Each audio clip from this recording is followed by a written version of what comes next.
Okay, so this is something else. God. Ah, Lord.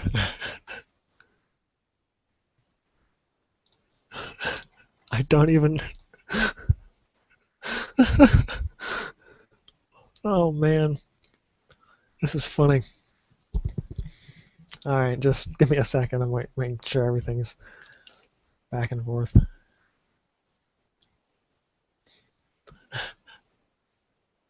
Alright, so. Oh, Jesus. So, if you're just joining me, welcome to Ben Talk to Nobody for the first 20 minutes of the show.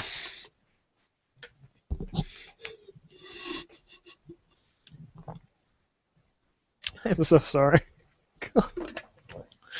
There'll be time codes, I'm sure. Jeez. I can't get over how generally embarrassing this is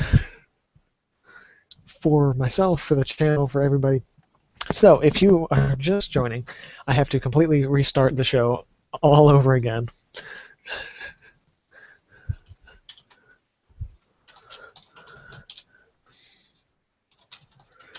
So, hey everybody, this is Ben here from DMC Films and Cinderblock Studios, and welcome to Cinderblock Studios Live, episode 004. YouTube, why is it the best place for artists? If you haven't been, if you happen to have skipped ahead, and you're watching this after the show, after the live event, and you skipped ahead here, hi again.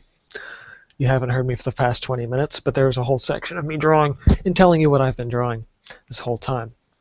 So, see, once again, I did this already, and it's weird now. So, for those of you that don't know me, my name is Ben Yockel. I'm an artist living and working north of Pittsburgh, PA, in the United States, and I am currently working on a digital concept for my next acrylic painting. I am a primarily traditional artist working in the acrylic medium, but also a variety of other media. And if any of you guys have questions about traditional media, my personal art process or anything like that, feel free to throw those in to the Google Plus Q&A section or just a regular comment on YouTube. So today's topic, why YouTube is the best place for artists. I'm sorry, this is just so weird because I went through. I'm on. It's point 2 on my list. I was halfway through point 2 or the end of point 2, and now I have to go back and do it all over again because for some reason I didn't have sound, and now I do. And yeah, so I'm kind of flying solo tonight, but might have a one or two other guest artists coming in and joining me a little bit later. Not really sure so far, but for the time being, we're just going to jump right into the topic for today. So why is it great to be an artist on YouTube? I don't want this to seem sort of a self-flattery show. I mean, a lot of this is going to be based on my own experience and why I think it's really important for artists to have an online presence, especially on YouTube. But first of all, I just want you to think to yourself for a minute, why an artist would want to be on YouTube. There's a lot of other places. There's you can have your own blog, Tumblr, Instagram, DeviantArt, concept art, wet canvas. Doesn't matter. There's a lot of different communities online. But why the YouTube art community? Why make videos? I'll just let that sink in as I get back to drawing and recount my thought process. Also, thanks to Juanita, aka Dalquan on YouTube, for telling me that I didn't have sound in the first 20 minutes of the show, because otherwise I would have done the entire show and it would have been completely silent. So shout out to her right off the bat.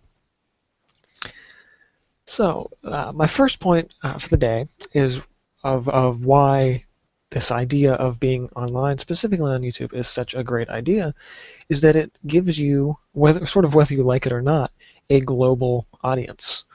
And it's like, okay, global. What do you mean global? Well, it's the internet. People are watching and seeing, YouTube videos from all over the world, and it is extremely humbling as an artist to either get a comment or just know people are watching from so many different countries all around the world. Maybe they don't speak English; they're just watching to hear you prattle on, or just sort of like the time-lapse version of a painting, and they're just kind of seeing other people's processes. It's incredibly valuable in that way. But seeing all the artists that you sort of connect with and have this impact with is a really, really great experience, both to have as an artist, to sort of have that privilege, but at the same time it gives you a platform to sort of understand art in a global way. If someone from, I don't know, let's say Egypt, because I think there's a girl that here watches that watches the channel from Egypt. United Kingdom, say South Korea, whatever. You get people watching from all over the world, and if they like your work, you kind of get this idea that, hey, maybe it's not just me, it's not just what I'm doing. And I'm gonna flip back over here, and we've got Lucas in the house. Yay! Where are my earphones? Where are your earphones? Here they are. So, I, you've been in, I think, every Cinder Block Live since I started what I'm calling the third series of live shows. But Season just 3. just for the hell of it, go ahead and introduce yourself again. Hi, I am Lucas, and I approve of smizmars.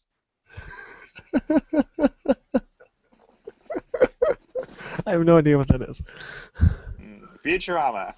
Okay, I only caught a handful of those episodes. Oh, really? You're missing out. I know it was good. I know it never really got into it. Okay, so how far So, are we in the discussion that well, that you've missed this. I started the show, and I talked for 20 minutes until oh you Juanita said there's no sound. oh So snap. so I refreshed the thing and I got it back, and I actually just within the past 5 minutes restarted from the beginning, doing the intro, doing the topic all over again. It's funny to me, but it's not funny for anyone else because nobody else heard it. They just saw me drawing and it was silent. Well, a lot of live art casts are kind of like that. Like one artist that I used to watch, like I still watch him as an artist, but I don't watch his art cast. Like literally just did nothing but play tattoo in the background. Uh-huh. Um, is Juanita still there, or is she has She moved was on? she was in the comments. She wasn't in the actual hangout. Let me flip over and take a look. Yeah, I think it's just the no sound message there from Juanita. earlier. And I gave her a shout out for the sake of saying thanks for making me seem like an idiot. Oh, it happens. But anyhow, so the topic for today was YouTube. Why is it a great or even the best place for artists online? And I had just touched on uh, the fact that it builds, sort of whether you like it or not, a global audience. Yes, it Um, does. and it's a humbling thing, and also, I mean, it's great for the artist, and it's great for the people watching all over the world too. Um, Unless you're in Germany and you want to watch my channel because my videos are banned in Germany. Yeah. So what is your channel, by the way? It is Apology 89. There really isn't much on it, just a bunch of time-lapse paintings and thoughts on Doctor Who and some Zelda discussion by two schmucks. Who could those people be? Oh, I don't know. Nobody cares about them. Uh, okay, I gotta. I hate to make tangents in the middle of the show, but I gotta tell you about this one. I had to run an errand with my dad just before the show, and I saw it was either a bumper sticker, or just like a bumper magnet, whatever it was, and it said horsepower, and it was like the 5 carats from Ocarina of Time, Oh, snap. and I was like, freaking yes! Like I felt like I just wanted to like we were sitting at a red light. I wanted to like get out of my car and like knock on the window, like you're awesome, and like get back in. Okay. But Yeah, that is pretty awesome. That's kind of crazy though, because I was just running an errand with Maida. I was like, okay, God likes coincidence a little too much sometimes. all right, so back to the main discussion today. In addition to building a global audience, you're also uh, having that online presence builds a community of your own, as well as sort of being invited into other communities. I know that a couple of years ago when the live hangouts started, I was sort of, I think, second tier in pretty early on. Like me and Juanita, I think, might have been like someone from the third group or something. But we didn't like everyone was sort of aware that sort of some of these channels existed, and some of them were like, oh, I didn't even know this channel existed. And you get sort of involved in a community, and at the same time, when you start building an audience, a community will grow and build up around your own stuff, and that is really beneficial for not even just for artists, but like when I first finished school, uh, I was sort of lacking a community of sorts, some kind of a learning community or an art community, and when I was sort of found and sort of, I guess you could say, was adopted into the YouTube art community, it was sort of just a huge influx in both creativity and in just general inspiration, and it's been really, really great. And I think any artist who, in a lot of ways, is hesitant to be a part of that kind of community is insane. Hmm. I agree with you, and I kind of discovered the YouTube art hangouts like after I had like a few months after I clicked your subscribe button. I was like, hey, this guy's doing a live art hangout, and like I kind of skipped out on the first week because like, and then like I finally decided to see one because it was actually live. And I was like, hey, these people are really funny, and it took a while for me to join because of technical difficulties on my part. And those difficulties still continue to this day. That's actually a kind of a point that I want to bring up that I forgot about. And I was listening to Will Terrell, I believe it was recently, and he mentioned about how it's gone, totally gone. It was a good, really articulate point, and that was it. Oh, that's what it was. You, a lot of times you watch either just people on YouTube that are either really popular or lower level people, or like artists or musicians or whatever, and you don't. There's this strange dissonance where sometimes you don't think about the people you watch as being actual people, and that sounds that's a little mean. But you're like, oh, they're just normal people, and they're just happen to be doing this really cool thing. Um, there's if anyone's familiar with, there's a web show that Jerry Seinfeld does called Comedians in Cars Getting Coffee. He does a web show? You've never seen Comedians in Cars? No. Oh my God. No, my family's like a Really, huge Seinfeld really, fan. really, really good. It's pretty much a direct everything's a direct sponsored thing. Like it's the whole thing is like this heavy thing about Acura because they're like the main financial supporter of the show, and they're the reason it's a show Oh, basically okay. because they finance it. But it's basically there's either a really like old cool classic car or a really dumb stupid car, and he picks up a fellow comedian, and they go for like lunch basically, and you get there are people that you've either seen in movies or seen their stand up, and you don't you know their act and you know their sort of like stage presence, so to speak, or persona.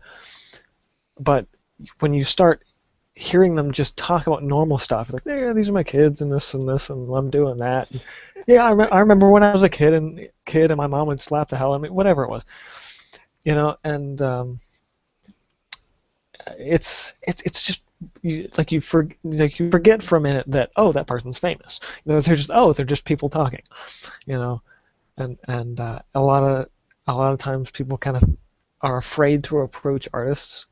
I think in that same way, they're like, oh, what do I say to this person? It's like just talk to them. They're people. I don't want to say they. We are people. But Well, I am never mind. I'm from Venus. But you're a male. Oh, you had to go there, didn't you? You set yourself up. I did.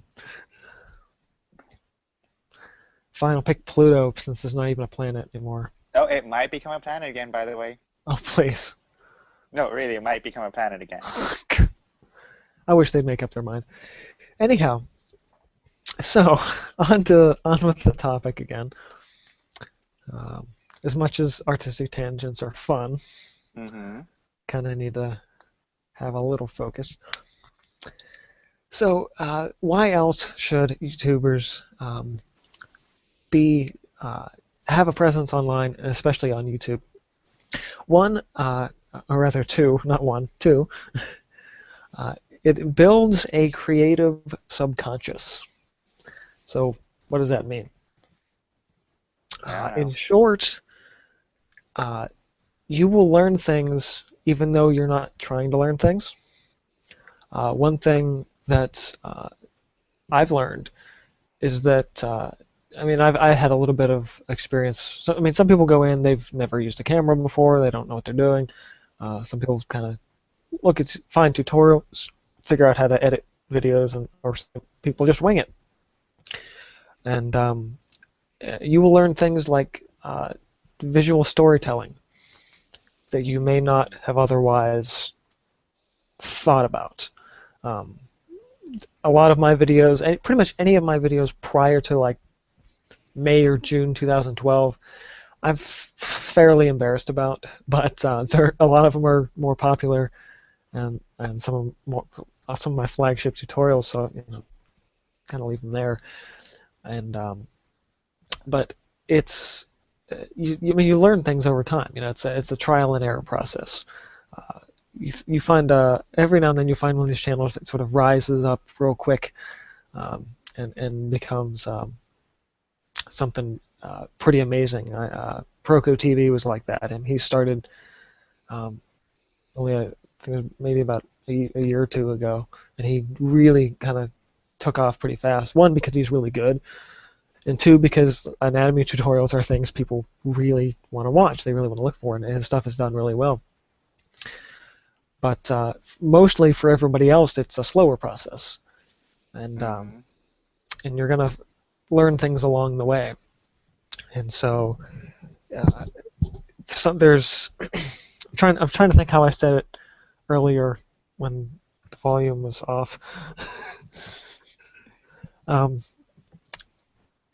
In your artwork, in a lot of ways, if your artwork is devoid of a story, then your work is probably a little bit boring. In making whatever you do, whether it be a landscape, you can have a still life tell a story. In a lot of ways. For example, depending on the objects in your still life, maybe it's a broken cup and like a wine glass, and something like the objects in the still life will tell a story in and of themselves. You start having your mind work like in what environment would this exist, or for a landscape, for example, it's like why when I'm thinking about my rocks and the stuff I'm doing now, it's like okay, this rock goes this way and this that way. Maybe it's a little more weathered, and you're building these stories uh, within your work. And in a lot of ways, I mean, of course, a lot of beginners, once you're learning your fundamentals, you're not going to think about this really at all because you're still trying to figure out how to get your lines right. But you're going to get to a point where you're like, I want to take this further, and it's like, all right, I don't just want to make pretty little drawings anymore. I want to make something that tells a story and has a greater, more well-rounded appeal to it. And if you're doing that in your art, you can do that in video as well because they're both visual elements that you are telling a story with. And it's just about sort of making that connection, whether that be consciously or subconsciously, to how exactly you do that. That was deep. See, this is why I don't do a show until I have enough material. Okay. Otherwise, I'm just going, No, it was actually really good. Crap, I always say You're making me say you know, sort like, of. yeah, Ben's more professional than I am in everything. But I agree with him on generally everything. Like he, like, bleh, what's with my voice? I blew your mind. Ugh, there's such a mess in my room right now, and then there's an extra mind blowing all over the place, brain splattered. Noggin Um, blow. what's it called? No, that's actually very true, and like having a story to tell is really great, like regardless of everything. And YouTube is just awesome for everything in general, even shoes. I don't want to Um, know. not that I look at shoes, that just came up in my head. I was like, well, I'm pretty sure there's a channel out there that has really cool shoes. There's probably channels about how to make shoes. I mean, God. I will search for a channel to see if there is such a thing now after this. Oh man. But it's true. Like lately, I've been looking at how to decorate cakes because it was a hobby of mine in high school. I had a lot of hobbies, and like even the simple cake has like an intense story. Like there was this one Chinese cake where it's just like, holy spit! Like I showed it to Ben, and I was like, well, this cake, it's almost too beautiful to eat. I'd still eat it. It's a cake. Yeah, I mean, I'd do it. So, It's almost too beautiful to eat. oh man. So anyhow, where was I at on the thing? In addition to telling these stories, and sort of this goes back to sort of the building and having the community, is that when you surround yourself with a creative community and with art videos that inspire you, and even just images that inspire you. I think I talked about that a couple of shows ago about my inspiration libraries and how it allows you to think more creatively and have creative thoughts more often. It's one of those things that it's like if you're not I kind of find this with people that sort of stop drawing for a while or take breaks for whatever reason, which in a lot of ways I don't understand at all. But Those people are that's a whole weird. nother day. Um, some people have families, and I understand that, but like I have to. I have to. But again, it's a lot of people. They're not trying to be professional. It's just a hobby or whatever. So there is a I don't want to say this. I lost it now. Um, No. Um, that um, looks like an awesome waterfall. Like, Oasis, like just in a desert, that little accident you did. What this little that? Yeah, well, you had a different way. Oh, now it's starting to look like it. Well, it was just a couple of taps, but yeah, Now it's gone. it is. I'm sorry. It's cool.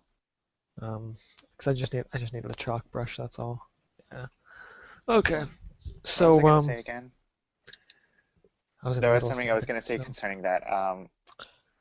I agree. Like, when I started painting, like, I literally just grabbed some watercolors that I found somewhere, and I was like, okay, well, I'll give this a shot because I had reached a point in like regular drawing. I was like, I'm kind of bored with this. I need to try something new artistically, hmm and I was okay at it. I was like, I need to get better, but I don't want to pay for lessons. I have YouTube. the internet and resources known as the YouTube. So it's because of this little art community that I did get exposed to more outlets of drawing and painting. Incidentally, I started drawing less, started painting more, but ironically, I got a lot better at drawing. There is sort of a direct connection between drawing and painting, and There is. that's oh I should do a that's I gotta write that down because I that's something that would make a great DA journal. Yay! I want credit. Just kidding.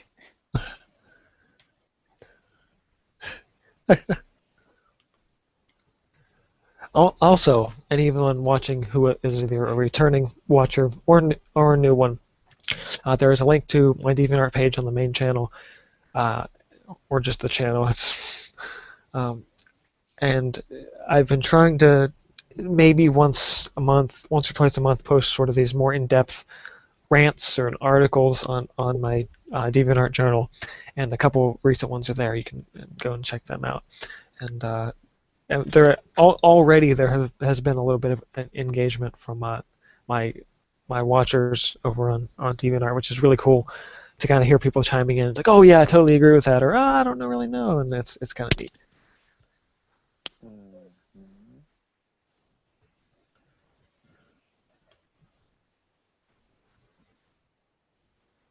Okay, so you're surrounding yourself with all this creativity, and you think creatively more often, and you have more thoughts going, and it's so if you're looking for inspiration and you're not part of some kind of a community, try and get into one. At the very Yeah. least, there's tons of DeviantArt groups, um, but if I think one of the easiest ways to do it is if you watch art channels, start commenting on videos, Hmm. and you know, Don't troll them. Just comment. yeah, just say something, just whether it's hey I like this or whatever. There's an artist that's made a couple comments on my videos recently, and I just recently sent him. He, he's like, hey, can you take a look at this piece and give me some advice? I'm like, yeah, go ahead, send me an email, I'll critique it. And that's the thing. It just starts with saying something. Um, and most artists are really nice about it. Hmm. Um, if you're nice and sincere about um, wanting feedback and you don't just go blah look at my stuff, then they're going to be nice back to you, and um, it is beneficial to you. It is beneficial to them um, to give you feedback because it helps as an artist. It helps us think about the basics again because sometimes we forget. We're just kind of like, oh yeah, I'm just doing my thing, and you don't think about things all that often. You have to think back a little bit, and then at the same time, it helps you as an artist grow to hear what other people have to say, and you don't necessarily have to listen to them. I mean, it's a critique. You can take it or leave it as you so desire. But if you don't ever show your work to anyone, if you don't get your stuff out there at least a little bit, then you're gonna start hitting walls. And like Lucas was saying, you hit at a certain point, you can do the same thing over and over again for a while, but at a certain point, you need to do something different, and maybe just throwing a comment up, start engaging in a community is your way to do that. Mm-hmm. And I forgot what I was gonna say. Darn it. I'm gonna get a drink here and check on the comments and things.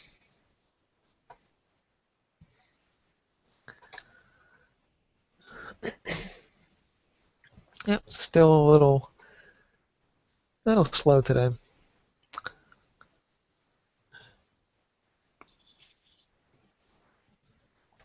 Yep, Juanita looks like she's still watching here. So hi. Hi, Juanita. That's not a. I don't like the way I pronounce that. Shame on me. Indeed. So, flip some things back over and around. Now that you bring it up, I think it was about 2 years ago, someone from the art community contacted me about participating in an art book, and I said I would do it, but I completely forgot about it until a few months ago. I was like, shoot, I never got back to her on that. So those aren't always. Because sometimes you'll get stuff out of the blue, and you're like, I don't know if this is legit. Like, like I did like look her up, and I was like, okay, she is being honest about it. Like I saw a few people helping with it. I was like, shoot, whoopsie. So if you're Missed watching one there. this, I think her name was Anita. I am so sorry about that. Oh man. So moving on. um, so you have, okay, it's like, all right, I have my global audience. I'm starting to build into this community. It is, and this sort of goes along with a lot of what we've been saying already. I think, other than, I mean, and DeviantArt's pretty good at this too. It is one of the easiest ways to engage with your audience because it is relatively fast. Because you're going to get, I mean, especially like if you're online at the same time too, you're just throwing comments back and forth. It's boom, boom, boom, boom, boom. But it is just from what I found. I think it's because YouTube is so big, and that's the thing I mean, if you're an artist and you want to get your stuff somewhere, the obvious thing is to go where people are. Mm-hmm. And there are so many users. I want to say billions of YouTube users, but I don't know if it's actually that high. But I would say you're half right that there are billions of YouTube accounts because of Google, yeah, but only maybe maybe a good 75% of that are people that actively use their YouTube account, and like even less like people that actually make videos. right. Because we do have trolls, and Everybody has trolls. except us. No, including us. Oh, well, we Well, do. you maybe not.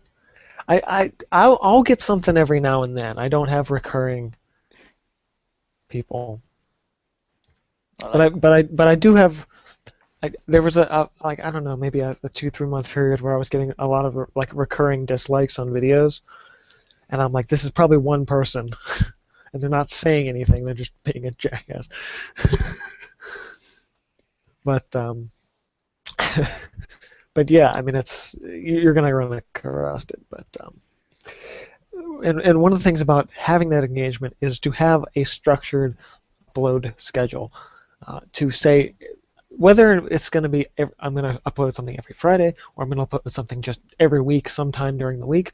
You know, if you can sort of promise people that you're going to like be back with more stuff, then that's a reason for them to come back, and that's a reason for them to know that you exist.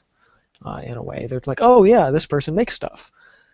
But I'm sure you're familiar with people that sort of disappear and stop making videos for a while, and they're I like, oh remember, yeah, I forgot that person did stuff. You kind of forget about them. yeah, Uh, no, so, it is a shame when it happens to some channels. Like, for those of you that have been on YouTube for a long time, there was a channel centered around a character named Kelly from Kelly Likes Shoes, where they produced a lot of funny videos and they just stopped. And like, right. one series called, I'm sorry, I'm gonna swear right now, is literally called "What the F Was That?" Where it was kind of like a parody of like paranormal stuff. That sounds Uh, fun. yeah. Like it was actually pretty funny, and like they didn't bother finishing the series, I guess, because no one was watching them. Yeah, so that's the thing is, I mean, you can if you start and then stop, it's like, well, now you've got a problem.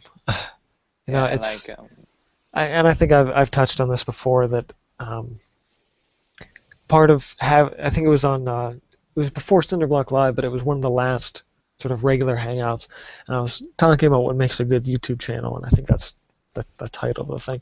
And one of the things was if you don't stay consistent enough, or at least give people a reason why you're gone, like, hey, I can't make videos during the stint for this reason. And they're like, okay, I understand, but you know, your audience will in a lot of ways feel a little bit betrayed if you don't at least give them closure.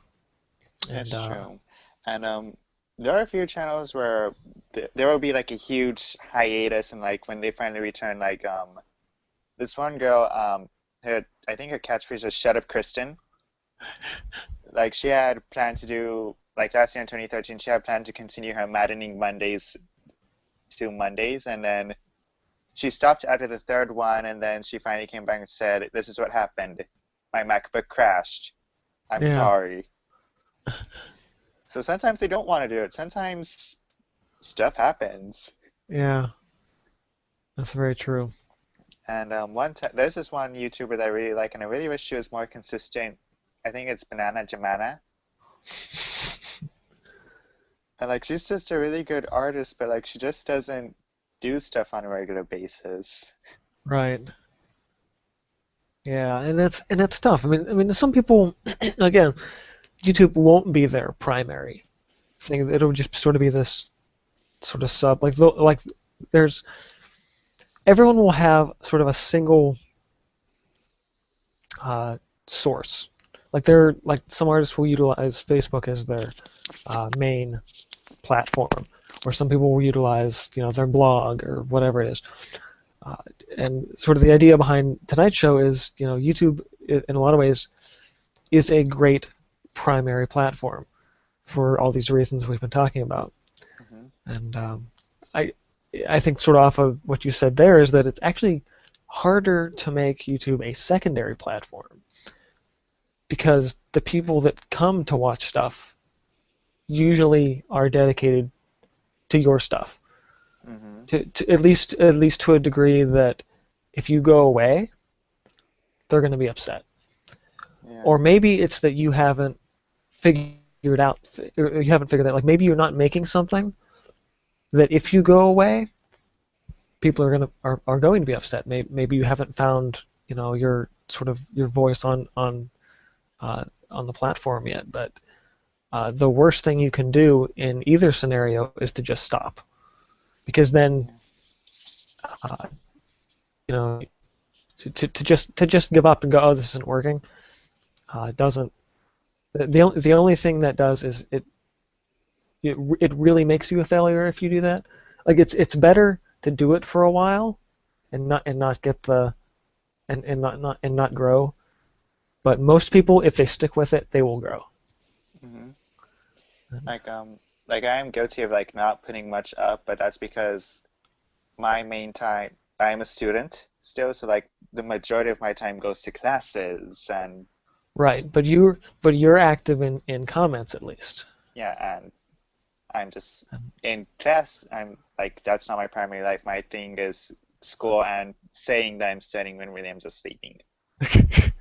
Right, but see, I mean, and that works for as as someone who maybe isn't an artist, but maybe someone who's just a commenter or a fan, Hmm.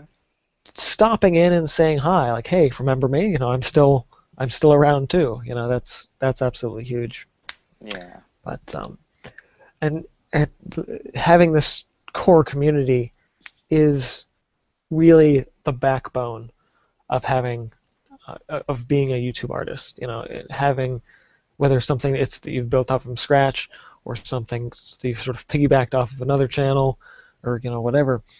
Um, to have that community as the backbone is what makes YouTube as a platform for artists so important.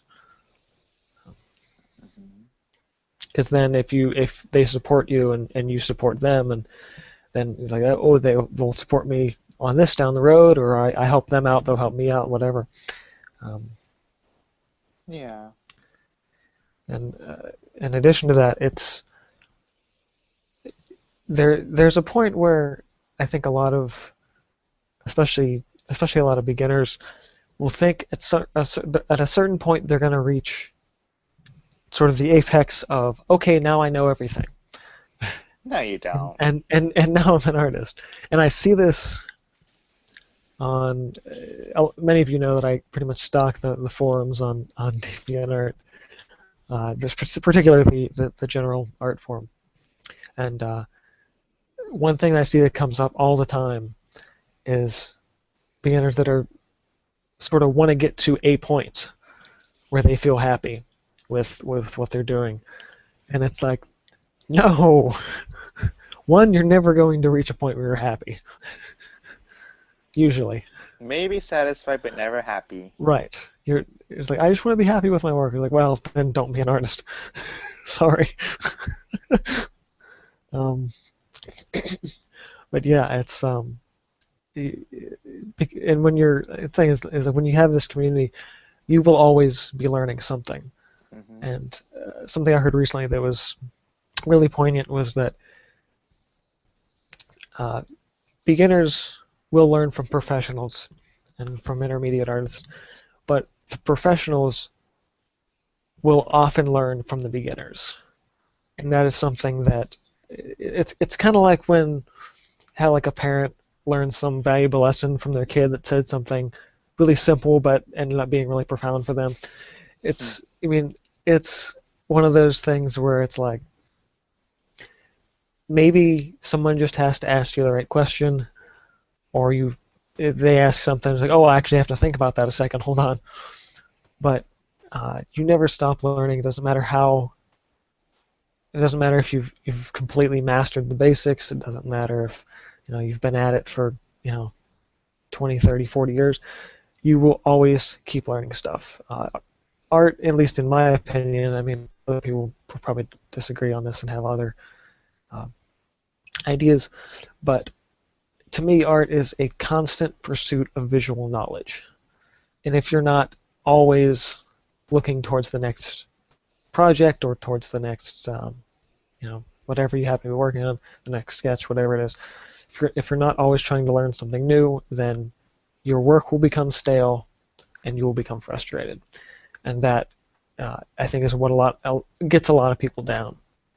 And keeping on the online community, keeping on YouTube, uh, you will keep learning because you will always a new video will come up and you always find something new to watch, and it's a really uh, great idea. And having all this engagement means exposure for the artists, both learning artists as well as professionals as well.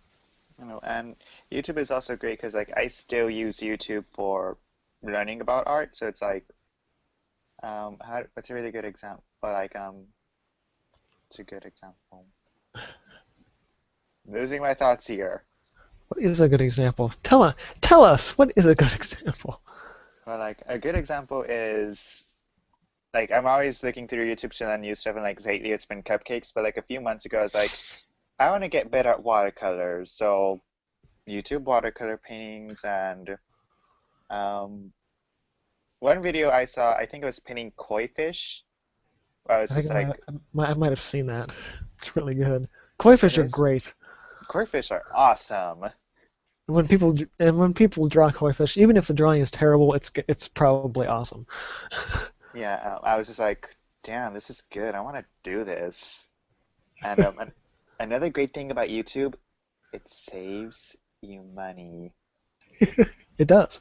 It really does. Um, A few weeks ago, I was at Barnes and Noble, and like I just happened to be in town, and like I asked my dad nicely, "Hey, can we go to Barnes and Noble? Because we don't have bookstores in my city." I almost gave away where I live. no, you don't. I don't live anywhere near that city. I don't live. Oh, I'm just an AI created by Ben. Um, but anyways, just so you know, my city has no bookstores. We only have a Target and a Michael's, so that's pretty Oh, sad. there's a couple of small art books I think at Michael's. Yeah, but you can't use coupons on those. Yeah. Stupid policy. Anyways, I was at Barnes and Noble. I was like, okay, I'm gonna look for an art book because I didn't have much cash on me, and I was decided between two books. One was like a Chinese watercolor ink book, and the other one was like a general learn to do these cool things art book. And like I was flipping through the learn to do this stuff, and I was like, I already learned all this stuff from YouTube. Why are you showing this to me? So it saves you money, kid, audience. Yeah, I get this every now and then I'll hear someone somewhere like, "Oh, can you recommend a good art book?" And I'm like, it's one because I hate reading, but two, I love saying that too. I don't know why. How much It because offends me a I, little I, bit. I think 'cause people get annoyed when I tell them that I hate reading because it's fun for me. Anyway, but the other reason is that I don't understand how you can learn art from a book because you're not seeing somebody do it. And I have this thing like if you're not seeing somebody do it, how are you going to figure it out? Like it doesn't make a lot of sense to me because art is a visual Okay, let me. discipline, and you can't. Sure, you can look at a picture of what perspective is, but until you see somebody do it, you probably don't actually. It probably doesn't click quite the same way. Okay, well, just to give you an example, I do have the book right here, and like it's not like literal. Okay, you're gonna do this, but like it kind of does like give a good example of what to do. This is how to paint an elephant. I just threw it open, but what's it called? There are some books that are like that. One of the books that I saw one time at Michael's is like really, I really ridiculed was like a Bob Ross book that was in black and white. I was like, why would you sell this? Why Oh would man. you publish this, Bob Ross? It's in black and white. You need to do this in color. Oh man, a black and white art book. I kid you, That I'll is take a something picture of it else. next time. I've got a I've got one of my mom's old art history books that's in black and white, but that's at least a little bit acceptable. Like, I understand it might be cheaper, but it's not good to do a black and white art book unless it's like ink. Yeah. But, so moving on. Yes. Actually, before we move on, I'm going to take a look back at the comments and everything again. Check back with everybody. See how we're doing around there. Firefox.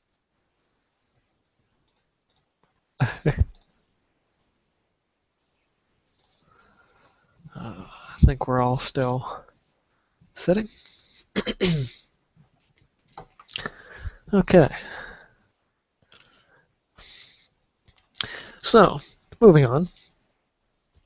Uh, Other reasons why YouTube is the best place for artists. Again, if you are just joining us, we were talking about why YouTube is the best for artists online, both for engagement of you as an artist and learning things that you learn, as well as things your audience will learn, and sort of learning from each other and such.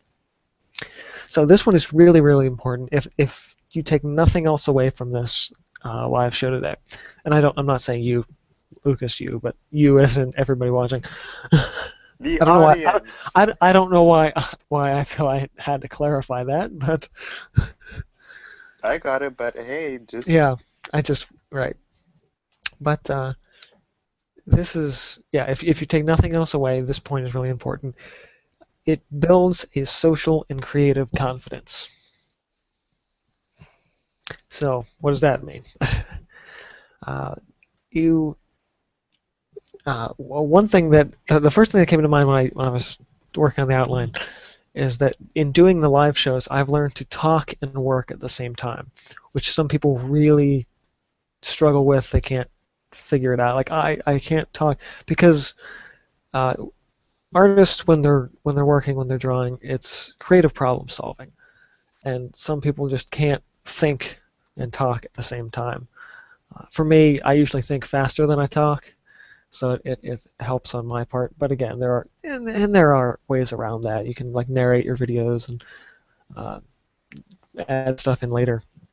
But if you practice at it, you can do it. I mean, I'm a pretty firm believer that uh, if you learn to talk while you work, it actually can really both improve the speed of how you're working as well as just there was some other point in there, but I forgot what it was. But yeah, it makes you a little bit faster, kind of gets your confidence up a little bit. And Mhm. back to what I had actually made notes on is you can talk about your work and articulate the meaning of the work to either your audience or if someone's just asking, whatever. And that's something that a lot of people struggle with early on is because someone's like, hey, tell me about this piece, and I'm like, and they're like, and it's like, well, you made it, didn't you? You should know about the thing that you made. Um, and if you have the opportunity and you actually make videos, for example, uh, you're going to talk about your work. And I have this, uh, I guess you could call it a bit of a saying, but I brought it up when I took like English classes and speech classes and was it trying to think what the name of that class was in college. A lot of first year college students will take a communications class where it's like public speaking or something like that, and you'll get what I've always said is if you are passionate about what you're talking about, or if you believe it to be true, then you can talk about it endlessly forever. Mhm. Um, and that's the thing is if you love your art, if you love the stuff that you do, you can talk about it. And uh, uh, I've that's one thing I've learned, and it takes time. I talked earlier in the show about how my early videos, like pre like May June 2012, you can hear it in my voice. I sound totally not confident at all. A lot of my early tutorials are I'm just kind of like, yeah, this is kind of what I'm doing, and yeah, this is what it looks like, and uh, it's and some people will tell you, some people are gonna comment and say something like, hey, next time can you try doing this? Like, oh yeah, okay, I understand now, but uh, early on, you can't expect to be perfect right away, but Mhm. it builds a slow confidence, and like now I can talk and I can work and I can talk about how this tree, maybe it's a little bit frosty, it's got some ice on it, whatever. And Oh, I thought that was just dead bark. I'm sticking with the blue color scheme, Mhm. and that's kind of I'm like yeah I've kind of just been doing my normal lights and darks, Hmm. and as I'm working on it with the blue, I'm like this kind of looks like ice, So I'm considering doing some maybe icy sections over the branches once I get the highlights taken care of. But yeah, Yeah, see, yeah. here I am working and talking about this, talking about the topic for the day. I'm talking about what I'm talking about, and what I'm talking about is what I'm talking about. And I'm finding, Understand? yes, sir. Well, I'm just here finding the urge to make a Frozen reference. I And you have yet to see Frozen, so that's why I can't say it.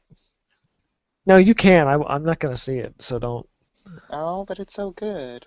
There's a lot of singing I in it, did. I though. did, however, come across something just recently, and somebody is throwing in censor bleeps in Disney movies. And they did one for Frozen. They did Despicable Me 2, Up, and Finding Nemo, and they're amazing. Why would they do that to Up? That is one of the few So it Disney. is. I didn't see Up either, but um, I heard it was excellent. It Before you was. before It you is. scold me. It But is very good. I understand the premise and the plot and everything, so I don't feel I need to see it. It is one But of the few movies to get me to cry within 5 minutes. because Or yeah, s- because the yeah. thing and his wife dies, and yeah, I know everybody knows that now. That's Oh, not even a okay. spoiler. Oh, Um, okay. but Yeah, there is Dumbo. anyway, so we'll have to watch those later, maybe in the post show. But yeah, it's back to the point I was trying to make and was making and failing, is that you will be able to talk about your work in ways that you may not already be able to talk about your work. And it's a really important skill to have, especially if you're thinking of going professional someday. Maybe you're, a teenager still in high school. Like maybe I want to go get into animation or game design or whatever. You'll have to pitch your ideas. You have to talk to your art directors. You have to be able to talk about your work. And if you Hmm. can't learn to do that early, you're going to really, really struggle with it later. It's actually very true because literally last year I was asked to be one of two main people in an art show. And I was like, okay. And I just picked what I felt comfortable showing out, and fortunately, a lot of it was religious art, and it was like a very religious community. So I was like, okay, I can totally talk about most of this. And like, one person was really into this one painting that I like just threw in just because I thought it was good enough to show. I was like, shoot, this is done during an emotional time, and I really don't want to talk about it that much. Yeah, but you'll have the opportunities, and it's really important Yeah, to but be able to do so. oh, you're adding an extra badass shadow to the tree. An extra what? Badass shadow. Badass shadow. Shadows are awesome. I when I was still finishing my associates, I I took this painting class basically just for fun. I was like, yeah, what the hell? I'll throw this in here. And people were like looking at my stuff. They're like, why are you in this class? I'm like, I'm just futzing. But it's one thing at the end of the class we critiqued everybody's paintings. We put them up there, and everybody who put their painting up there, I was like, where are your shadows? And I could tell people in the room were getting annoyed with me. But I'm like, you don't understand how important Shadows are important, shadows people. are because they make everything pop. And the one the girl that did this one painting, she was like, oh, well, the photo I was basing this off of was an overcast day, so there were no shadows. And I was like, that's a cop out. There are still shadows on an overcast day. Yeah, it's true. They're not But strong shadows, but they're shadows. And a good example of this, anyone out there watching to know what I'm talking about. Um, the oh, what was it? I lost it now. Oh yes. So if you're outside and it's like an overcast day, find a tree with big leafy tree. If you're not somewhere that you have big leafy trees, a bush, something with a lot of little leaves. something with foliage at least. And if you look at it, one thing that you'll notice is that, like for example, like on an overcast day, you have light coming just sort of from the top of everything. You know what? Let me. I'm gonna open up a new um, Sorry, that was a new layer. I'm going to open up a new thing to show this. Make it easy. I'm trying to sit here and describe it. You know, like I'm not doing a good job. So let's see. Let's make a bush. Little land. Happy little bush. Yeah, really. And we're going to get gonna need some greens. Dark green. So we're going to get bush. And in a bush, like this, so you think, okay, what do I do with my highlights and my shadows? For example, on a bush like this. So you're going to have, the top catching light, and that's a little bit obvious. The top catches light. But like, okay, how do I do this? So the bush itself will cast shadows underneath itself. So, like, say there's a leaf here, and there'll be a shadow underneath that little leaf, and and then as you get closer to the center, which will be the densest section of the bush, that will be the darkest.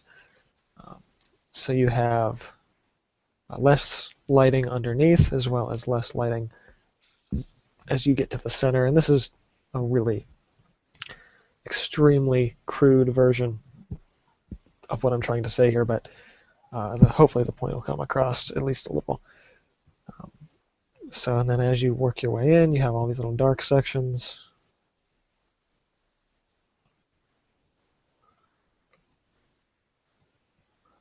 And it's not a dominant thing. You don't have any heavy dominant highlights in this.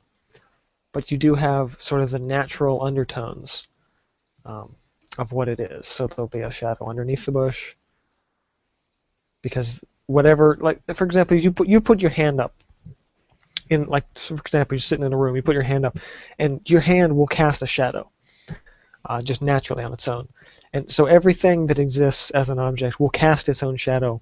It'll be whether it be a soft, subtle shadow for an overcast day, or a more hard-to-find one.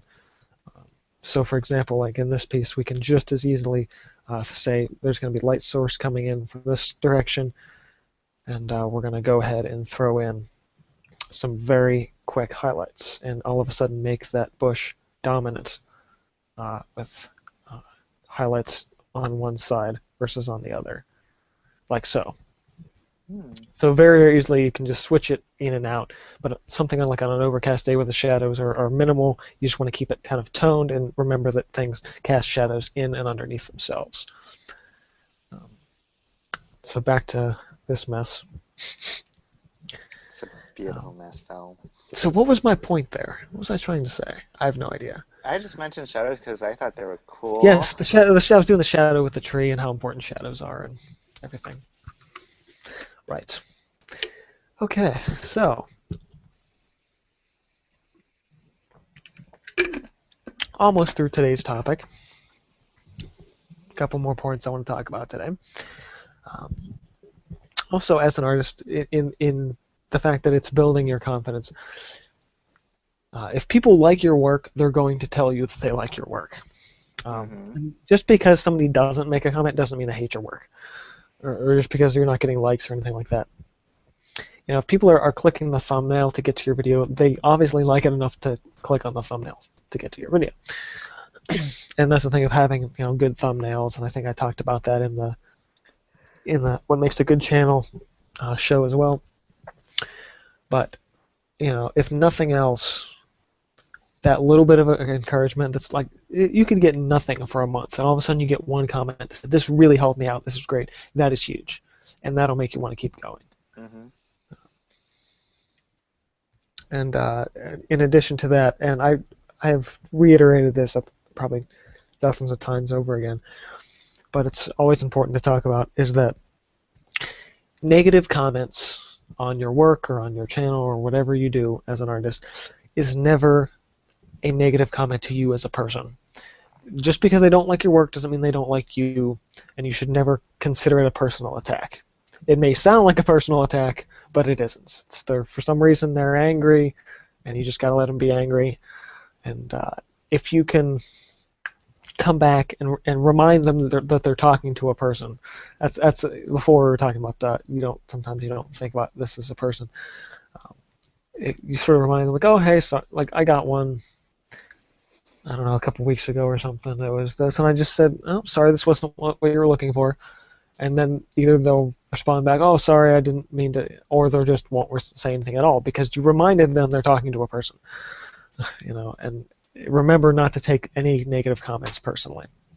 Yeah, it's true. Don't be like E.L. James or Stephanie Meyer, where one small negative comment will just horrify them for the rest of their life, and they'll tell you out, I tell have you no off. idea. I have no idea who you're talking about. They are these women who write these awful books, and they cannot take criticism that well. Like, Mayer wrote those horrible vampire romance novels that I shall not speak of. Oh, And E.O. James wrote fan fiction based on that romance that she self-published, and people love it, and it is literally garbage writing. Like, at least Mayer knows how to use an adjective, the other woman doesn't. Like, they're uh-huh. so weak-willed that a negative comment, like saying this wasn't so great, you might want to work on your writing, like, will just horrify them. Don't be like them, people. Oh man. So I do think this will end up being a painting. I really like the how things are coming together. Um, it's looking pretty nice. The thing I'm satisfied, but I'm not 100% happy. Happiness? What's that? Artists don't know about happiness. Or do college students. Yeah, that's true. Oh man. So on to my last point for the night. This kind of goes into sort of my own, I guess you could call it a mission statement for the channel. And I think a lot of this one's going to be more, a lot of this final point is going to be a lot more based on my own personal experience here. But uh, it's that as an artist with any kind of online presence, not even just YouTube, but anywhere, you will inspire the world to create something new. And in a lot of ways, the world will then come back to inspire you to create something new. But you think, okay, why would anybody want to make videos? It sounds stupid. Like when I try and explain what I do to different people in my family or older generations of people, they kind of just not. I don't think they really understand what it is that I do, and it's part of it's a generational gap. But at the same time, it's like, why would you do that? You're not getting a whole lot of money for it. No one's really like there's not in the traditional sense. There's not a whole lot of incentive to have a channel, and it's I've kind of been thinking about this in the past couple of days. It's like, well, why do I do it? why do I make uh, art videos and tutorials and things? And one thing that came to mind is when I first started uh, looking at paintings and things online. Um, uh, Something that I had searched for acrylic paintings on YouTube, and I didn't find much at the time. And it could have just been an issue with the search algorithms not picking up as much stuff as they do now. But I was generally really unsatisfied with the quality of stuff that was there, and I was like, there's got to be something better than what's here. I mean, it was like well, there was Tim Conard, and he's always been there. And then there were a bigger name. There was Mary Doodles, who was, I think, only a couple years old doing videos for a couple years at that time. Um, and I was like, okay, there's a couple really sort of niche styles and niche things, but I'm like, there isn't a whole lot of broader general stuff here, and it bothered me. And I was I sat with me for a while, and I was like, you know what, I should make something. It doesn't have to be huge, but I want to put something out there just to add some variety to what's there. And I think that's part of why I still make videos and show my work and show some of my techniques. It's like there are lots of different methods for painting. There's in drawing and everything else. And if someone out there sees what I do and I help them in some way, then that's really important. And it's worth more than any monetary value. That if I can help someone out, and it's both selfish and selfless in that you want to feel good that you helped someone, but at the same time, it's like you don't want to do it just for the monetary value. You want to do it because you're helping someone out. Because in a lot of ways, you're like, if I can help them out, then they'll remember it probably for the rest of their lives. Because you look back on maybe some of the best teachers you've ever had, and you'll remember them. Um, and so you're like, sometimes people need a push in the right direction. If you can be that push in the right direction, then that's huge. Hmm. It's a hallmark moment, but whatever. That's true. Um, Gosh, hearing that is like, ah, that is so nice considering the discussion we were having last night. I don't remember what it was, Oh, that's right. but I don't want to say why. Oh, we're not gonna say why. I mean, I'm sure I could go back and read it, but Um, so as a final point, actually no, that was all my points. Oh man, I talked about both of my last couple points without even realizing it. So, if nothing else, I hope sort of my personal testimony has given any hesitant artists out there about making videos or starting a channel, sort of that push on starting your own channel. It's worth it. Trust me. It is. And it's okay if you don't get any views like my channel does. Well, that sounds so terrible. It's literally okay because, like we said it earlier, YouTube is not my main thing. YouTube is a side thing that I do for fun. The painting is slowly getting into a main thing, main part of me, but the YouTube thing is still just a hobby and something I do for fun. Right, and that's all it was for me at first. I never thought I'd be making an art channel. Well, the first of all, I didn't even know. Like if you a couple years ago you said you're gonna have an art channel someday, and I'm like, I don't know what that is. Go away. Who are you? Get out of my house! Um, but that's the thing is you don't have to try and be super professional or anything. Um, I will say this: anyone out there watching that thinks my stuff looks really nice, I appreciate it because I don't think it does. Really? Oh. um, I am extremely self-conscious about the videos I put out. One, because when you edit something, you're looking at it and watching it over and over and over again, and you know it's not going to be perfect, but you're like, oh well, it's done, so there. And part of my own artistic process is that once I sign something or once I say okay, it's done, I won't touch it again. And there's some people that'll go back and tweak paintings and stuff, and I don't understand that. But I mean, I do, but I don't. I don't do it because I say I will know for next time. Yeah. So if I do something wrong in a video, it's like, oh, well, I screwed that up. At least I'll know for next time. You know. Mm. Unless you want to glaze it, that's totally something different. Uh, right. So I'm adding a couple finishing lines to this quick Photoshop concept here, and I'm going to be calling it done pretty soon. So I'll hand it over to you, Lucas, if you want to throw in any additional thoughts you may have had over Mm, the course of anything I've said. what's it called? Well, like I was saying, it's okay if you don't get any views. Like I don't get any views. People will watch. Someone will watch, someone will like it, someone may not like it, but you probably will get someone that likes it because from what I've seen from all the YouTube art videos is that the majority of them are generally friendly to each other. I have yet to see any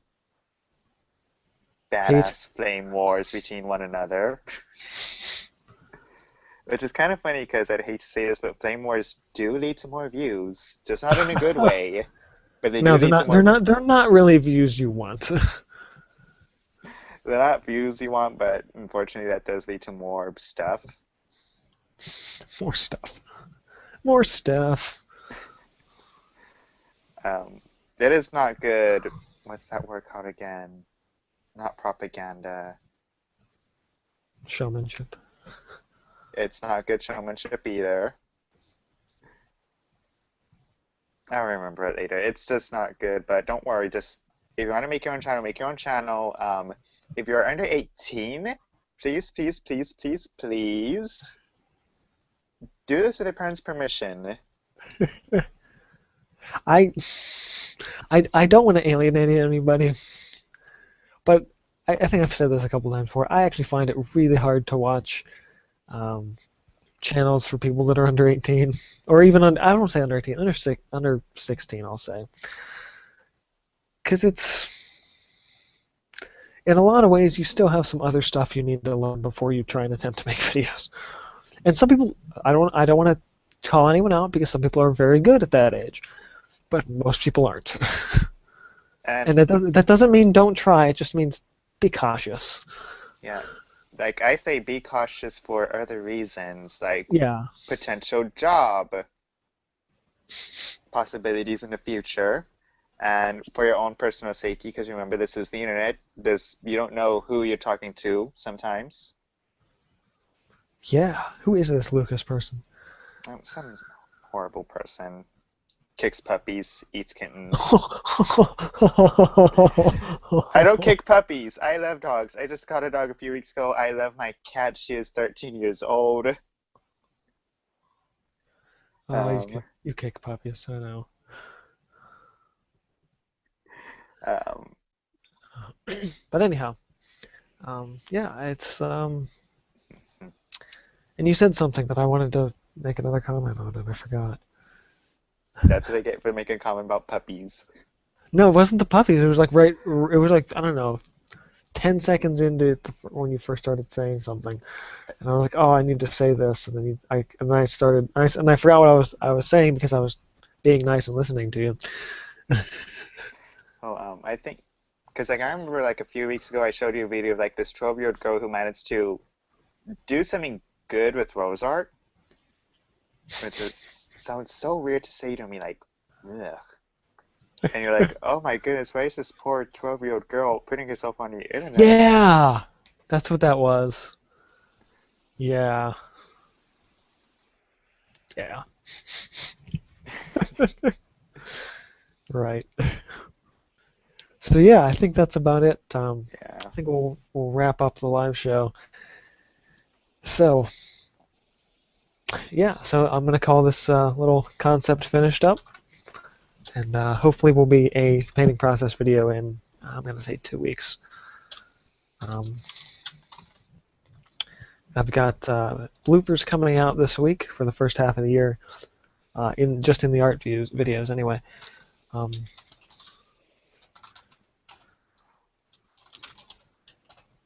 and something else. Oh yes, and I've got a painting process video for my recent painting Chaos and Radiance, which is up on the Facebook fan page, and DeviantArt as usual, which are the two places I put my paintings and my artwork. Additionally, no, not additionally, that's it. um, Twist. so, Lucas, one more time, if you want to tell people where they can find, your artwork or You whatever else you want to promote. can find my videos on Apology89 YouTube channel, and my DeviantArt is Hope89 points, like actually spell out POINT 5 Hope 80 Hope 84.5 on DeviantArt, and I actually just started a blog called Gimme Sandwich 89, and I talk about books, and it's actually starting more successful than I expected. Excellent. And Yes. for those of you looking for my stuff, as always, you can be here, subscribe to the channel, DMC Films and Cinderblock Studios on YouTube, or youtube.com/user/DavosMoon, DAVOSMOON. You can find links to everything, my stuff around the web, on the channel, as well as my social links and everything on my main website, www.cinderblockstudios.com. Especially check out the resource page there, full of all kind of great things for up-and-coming artists, professionals, pretty much anyone looking for inspiration. You can find some really great stuff there. So that about wraps things up tonight. So this has been from TMC Films and Cinderblock Studios. See you guys next time.